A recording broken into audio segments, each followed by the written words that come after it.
अभी ज़्यादा मिस नहीं होता क्योंकि बहुत साल हो गए हैं, 20 years हो गए हैं। Before 20 years, I think played 150 plays, full length play. From last 20 years, I didn't play anything actually. I don't do any play. Yeah.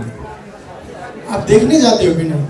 कभी कभार देखने चला जाता हूँ। अभी जैसे मैं लंदन में था तो शेक्सपियर के ग्लोब थिएटर में अपने 2 प्ले देखे, taming the shoe and rough magic. तो वहाँ थिएटर की बहुत बड़ी कल्चर है। तो मेरी बेटी को थिएटर का बड़ा शौक है, तो वो वहाँ वर्कशॉप कर रही थी, तो उसके साथ मैं भी प्ले देख रहा हूँ। बहुत सारे जैसे आप लोग सब हैं, ऐसे हमारा भी ग्रुप था बहुत सारे लोगों का। नेशनल स्कूल ऑफ ड्रामा में शायद आप में से कुछ लोग जानते होंगे, एक अभिमंच थिएटर है, सेम ऐसा ही है। तो वहाँ पे बैठ के हम लोग अपने जूनियर्स के या सीनियर्स के प्ले देखते थे। बराबर में कोई अच्छा अगर मतलब साथ में बैठा होगा तो और अच्छा लगता था प्ले। अनुराग ने मुझे गैंगस्टर बना दिया, अब अनुराग ही बीड़ा उठा रहे हैं कुछ और। लेट्स सी, देखते हैं क्या फ्यूचर में क्या kind of project we are. कोई प्लान नहीं हो रहा है? नहीं, अभी सच कोई प्लान नहीं है। अमेजिंग एक्सपीरियंस था वो तो। हालांकि मुझे हेलीकॉप्टर में बहुत डर लगता है, I was scared at the time you know, but as we reach there and it's like heaven. What a wonderful movie, I am telling you कि इस तरह की मूवी बहुत डेयरिंग चाहिए इस तरह की मूवी को बनाने के लिए, और इतनी आर्टिस्टिक मूवी है कि हमें इस तरह की मूवी देखनी चाहिए। मैं जैसे हम लोग अभी इंटरव्यू में हम लोग बात कर रहे थे, तो हम लोगों की एक बात हुई कि स्टार और एक्टर में क्या फ़र्क है।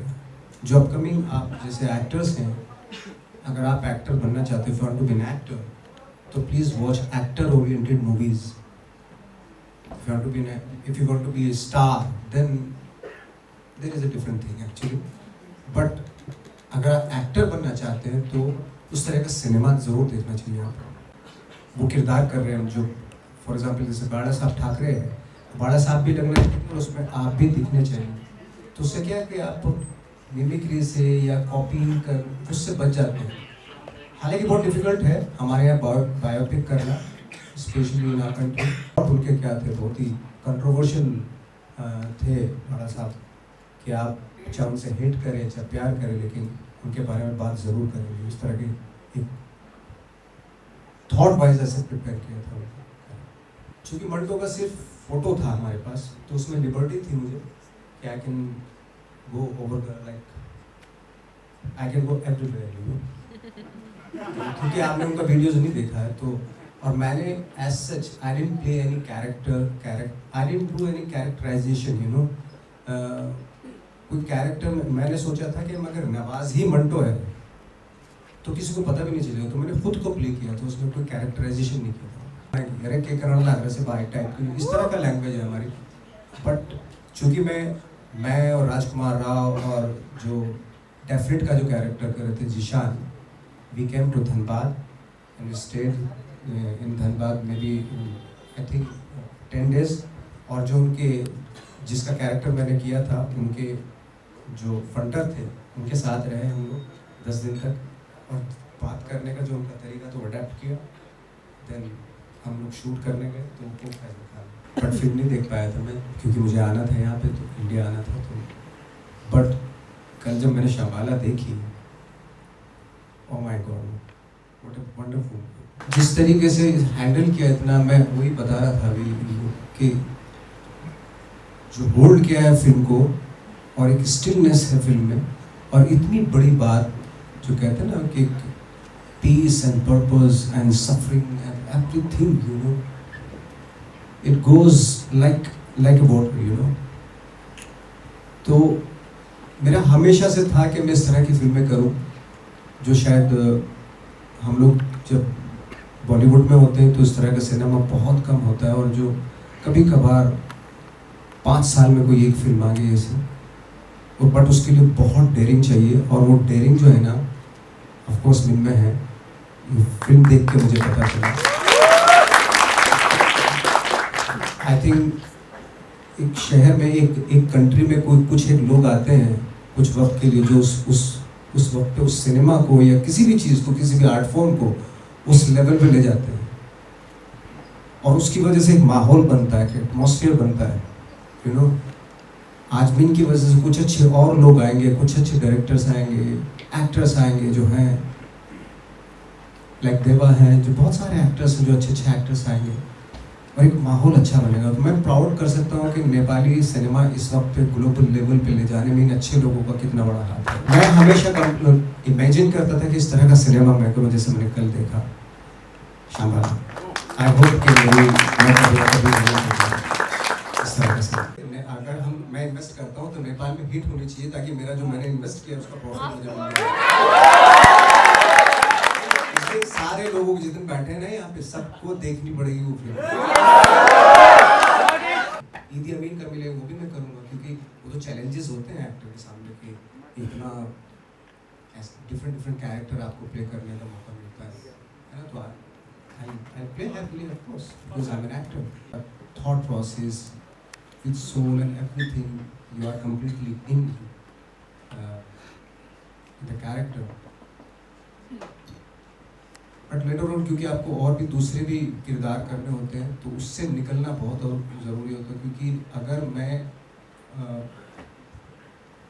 कहीं ना कहीं अफेक्ट, जैसे मैंने पहले ही बताया कि अफेक्ट होता है, एक्टर अफेक्ट होता है, क्योंकि वो कोई मशीन तो है नहीं, इमोशन है, सोल है, माइंड है, थॉट है, वो अफेक्ट होते हैं। लेकिन चूंकि एक्टर का ही काम यही है, जैसे आपने देखा होगा कि show must go on, you know, वैसे ही एक्टर का भी है, कितनी भी परेशानियां हो, कितना भी, लेकिन आपको जब कहते हैं ना थर्ड बेल होती है, तो आपको स्टेज पे आना ही पड़ेगा।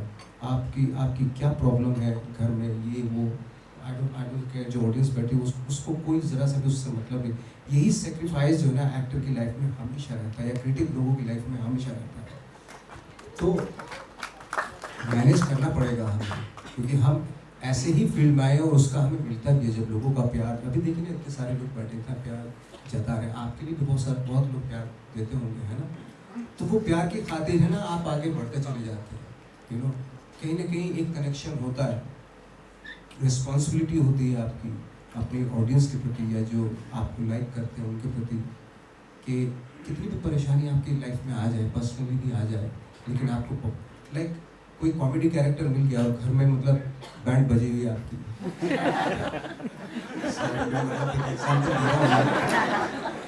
लेकिन आपको हंसाना पड़ेगा लोगों को, वो है वो वल्नरेबिलिटी भी, ये सब रखना पड़ेगा आपकी, क्योंकि आपको बहुत लोगों की रिस्पॉन्सिबिलिटी पे खड़ा होता है।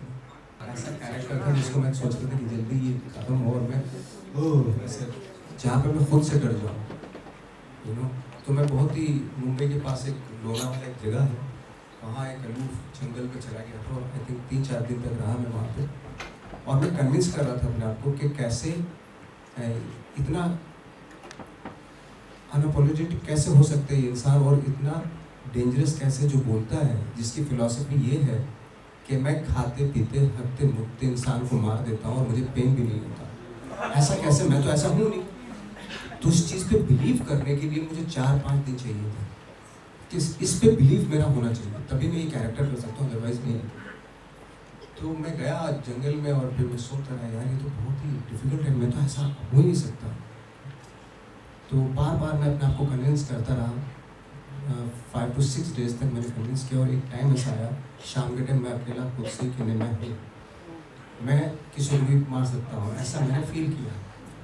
और मैं ये थॉट लेके अपने जिस जगह पे था उससे बाहर निकला, और एक फार्मर जो है ना ऐसे चल के टोपी सर पे फार्मर आ रहा था सामने से, और मैं डेडली उसके सामने खड़ा हो गया चलते चलते, और थोड़ा सा ऐसे साइड में हुआ, तो मुझे लगा कि अब मैं शूटिंग कर सकता हूँ। मैं गया और रमन राघव की शूटिंग स्टार्ट की। तो मैं कह रहा हूँ कि डिफरेंट स्ट्रैटेजीज होती हैं, किसी भी जरूरी नहीं कि हर जगह मेथड एक्टिंग स्टैनिस्लॉवस्की को मैं लाइक किक में तो यूज नहीं कर सकता ना, किक जो एक ही फिल्म करता हूँ एक बार में, तो मुझे शेड्यूल का इस तरह का कोई प्रॉब्लम नहीं होता फ्रैंकली स्पीकिंग, क्योंकि मैं अगर 2 फिल्म एक साथ करूँ तो उसमें प्रॉब्लम हो सकता है, क्योंकि मैं एक फिल्म शुरू करता हूँ, उसको खत्म करता हूँ पहले, उसके बाद गैप लेता हूँ, उसके बाद दूसरी फिल्म। अभी मैं जैसे पहले गैंग, मैं सेक्रेट गेम से गेम एक साथ कर रहा था और ठाकरे, ये दोनों एक साथ फिल्में कर रहा था। पहले मैं इस तरह कर लेता था, बट अब नहीं करता। मैं अभी थोड़ा प्योर आर्टिस्ट हो चुका हूँ। हर पेरेंट्स अपने बेटों को, बच्चों को चाहता है कि वो करेक्ट नोट पे हो, है ना। तो दैट इज़ वाई, क्योंकि जो मैंने बहुत लेट में सीखा, मैं चाहता हूँ उसको जल्दी बता दूँ, ताकि उसको उतना टाइम जितना मुझे लगा उतना टाइम उसको ना लगे, क्योंकि हर पेरेंट्स यही चाहता है।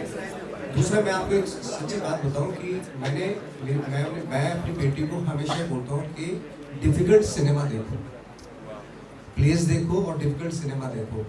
जो मैं वो टिपिकल जो फॉर्मूला सिनेमा मैं नहीं देखने देना चाहता हूँ, फ्रेंकली स्पीकिंग। और मैं इसको इसलिए ट्रेनिंग भी करा रहा हूँ, थिएटर की ट्रेनिंग कर रही हूँ। और क्योंकि मैं जब नेशनल स्कूल ऑफ ड्रामा में था तो मुझे बोलते थे कथक में, जब कथक का डांस देखो, भरतनाट्यम देखो, या जो रागास के जो वो थे, जैसे भीमसेन जोशी थे, बहुत बड़े राग के वो थे, उनको देखो जाके, या सरोद के जो ज्ञाता थे उनको, उस तरह के शोज देखो जाके। उससे मैं गया देखने के लिए और मैं बहुत बोर हुआ शुरू में। तो मुझे लगा कि एक ही राग लापे जा रहे हैं बहुत देर तक, क्या आगे कुछ बढ़ नहीं रहा है ना, क्योंकि मैंने वो टेस्ट डेवलप नहीं किया था। लेकिन एक साल के बाद मुझे बहुत अच्छा, जो हमारे क्लासिकल म्यूजिक है, क्लासिकल सॉन्ग्स हैं, या हमारे ट्रेडिशनल फॉर्म्स हैं, तो उनमें मुझे बहुत मज़ा आने लगा। तो चूँकि मेरा टेस्ट तो वही था, सिंपल से सॉन्ग, वो जैसे गाने चलते हैं वैसे मैं भी सुनता, जैसे सब सुनते थे, मैं भी वही सुनता था। बट फाइनली मैंने आई रियलाइज कि यार ये जो फॉर्म है, ये जो आर्ट फॉर्म है, ये बहुत इंपॉर्टेंट है और इसको हमें शुरू से बच्चों में डालनी चाहिए इसकी आदत। जो डिफ़िकल्ट फॉर्म है हमारी, या डिफ़िकल्ट आर्ट फॉर्म है, तो वो आनी चाहिए। तो दैट इज़ वाई मैं अभी अपनी बेटी को वो अप्लाई कर रहा हूँ कि मैं चाहता हूँ कि मेरी बेटी डिफ़िकल्ट सिनेमा देखे। जो लाइक मैं काश मेरे साथ होती हो तो मैं शमाला दिखाता उसको, मेरी बेटी या मेरे बच्चे, हर पेरेंट्स को चाहिए कि उनके बच्चे शमाल, क्योंकि अगर बर्लिन में जब शो चला था शमाला का, तो आप देखेंगे कि यंगस्टर, टीनेजर्स, कोई फोन सब के अंदर थे और बैठे हुए पूरी फिल्म ऐसे देख रहे थे। तो सोचो बहुत सारी चीज़ें उनको वो मिल रही होंगी, जो हमें, जो हमारी कल्चर है, हमारा माइंड ऐसा बना हुआ है कि हम लोग जाते हैं पॉपकॉर्न खा के फिल्में देखते हैं। वो कल्चर बहुत ही डेंजरस है हम के लिए, सिनेमा के लिए। तो मैं चाहता हूँ डिफिकल्ट सिनेमा देखो, डिसिप्लिन के साथ देखो। मुझे मजे लेने के लिए तो फिर इंस्टाग्राम है, रील पे मजे लो, है ना। और फिर आप जाते हैं थोड़ी देर में कहीं बाथरूम जाते हैं, आप भूल जाते हैं आपने क्या देखा 1 घंटा बना, और आपने क्या देखा आप भूल जाते हैं। तो उस तरह की ऑडियंस ना बहुत डेंजरस है, जो 1-1 मिनट में मजे ले रही है इंस्टाग्राम पे ना। थोड़ा सा डिफिकल्ट आपको बैठना पड़ेगा, 2-2.5 घंटे देने पड़ेंगे सिनेमा के लिए, तभी आप अच्छे एक्टर भी हो सकते हैं, अच्छे थिंकर भी हो सकते हैं, अच्छे क्रिएटिविटी भी निकाल सकते हैं। नेपालखबर.com